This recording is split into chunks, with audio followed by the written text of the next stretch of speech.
Com a gente aqui o médico geriatra e clínico geral, Alexandre Brito. Doutor, bom dia, bem-vindo.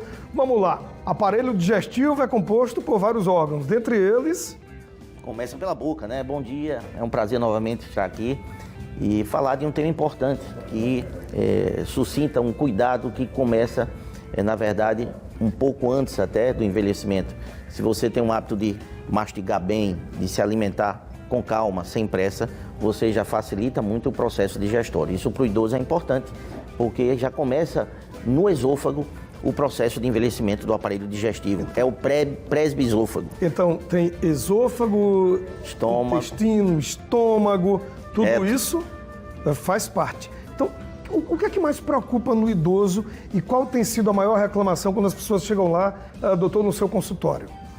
Na verdade, os problemas relacionados já nesse segmento esofágico e gástrico, né? O esôfago é aquele tubo que conduz o alimento da boca ao estômago. E no processo de envelhecimento, esse esôfago apresenta uma alteração na peristalse, ou seja, nos seus movimentos de propulsão alimentar, né? Para colocar o bolo alimentar lá no estômago. Esses movimentos já não são tão eficazes. Então, se a gente começa a trabalhar a mastigação do idoso, a saúde bucal no idoso, infelizmente, na proporção que se vai envelhecendo, vai se afastando das revisões odontológicas. O idoso precisa ir ao dentista, né? Então, esse cuidado com a saúde bucal para a saúde digestiva do idoso é importantíssimo. Então, a primeira preocupação é nesse segmento superior. No segmento inferior, que é o intestino, os cólons, né? O intestino grosso, principalmente, com a doença diverticular.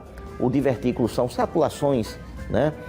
Buraquinhos e saculações, bolsinhas que vão se formando ao longo da vida no intestino e quando inflama, provoca aquela famosa patologia que é a diverticulite, que pode ter manifestações mais leves e pode ser grave a ponto de precisar de um serviço de emergência. Doutor, agora nos assistindo, tem muitos idosos, tem cuidadores também, filhos que têm pais idosos ou avós dentro de casa, né? Quando é que ele deve buscar ajuda ou qual sinal aparece que ele fala isso pode ser um problema ligado ao intestino? Sim, distensões abdominais, dor tipo cólica, não é?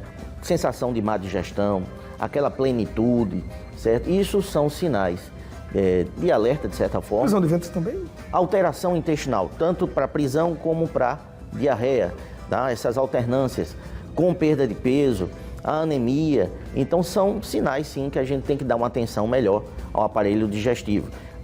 O diagnóstico diferencial é extremamente amplo, porque a gente precisa considerar o envelhecimento para poder descartar um processo decorrente quase que naturalmente do envelhecimento do aparelho digestivo ou a intercorrência de doenças ali. Até uma sequela de AVC muito frequente, que é a disfagia, a dificuldade de engolir, pode estar relacionada com lesão neurológica. Então entra uma equipe multidisciplinar aí, entra um fonoaudiólogo, enfim, a gente precisa estar atento que o diagnóstico diferencial é amplo. Doutor, no aparelho digestivo, o esôfago do idoso é o que mais chama a atenção, é quem tende mais a apresentar problemas? No processo relacionado ao envelhecimento, que é o nosso foco principal aqui hoje num tema, que é o presbisôfago, isso suscita doença do refluxo gastroesofágico, por exemplo. Se o paciente envelhece com esse problema de refluxo, tá, a sobrecarga na função esofágica vai ser muito maior. Mas por si só, né, os idosos muito longevos, eles vão ter dificuldade, sim, na deglutição, né, na passagem desse bolo alimentar pelo esôfago. Isso pode trazer aspiração para a via respiratória, para as vias respiratórias, provocando pneumonia por aspiração. É uma das complicações.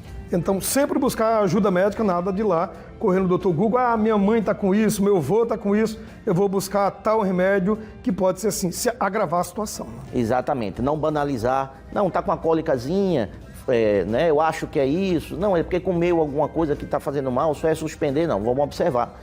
Outros sintomas vamos avaliar melhor, porque o diagnóstico diferencial é amplo.